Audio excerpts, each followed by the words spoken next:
مثل ما خبرتكم رح ناخذ لقطات كتير حلوه. صورنا كل الاجواء عن جد اللي انتم متعودين عليه بعيد، بس هذا عيد ميلاد عن جد اجواء مفاجآت ما بيخلص. برجال عمال مليان.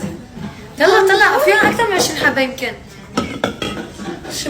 بس راب الولاد لا واحد يحط له وحده بجيبته ما انتبه. لا برافو عليكم شطورين يا ابني، الله لا يحرمني يا جمالك. عمري يا عمري طلع شو عم بشيلوا قلبي تساعدوا.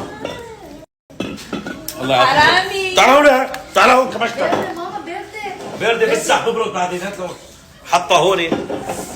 طيب ببرد ياخذوا برد على صدره رواياه بيتعبوا. يلا شغلة بكر الصعب. يلا عدوا هونيك نفختوني انا هي نفخه على فكره مو هي نفخوني وعرفنا اليوم. كمان من محل البطاطا. ماشي كمان في هون شيبسات. تبعت بيض. يلا حبيباتي عدوا تفضلوا البيت بيتكم الفيلا فيلتكم. اخذت لهم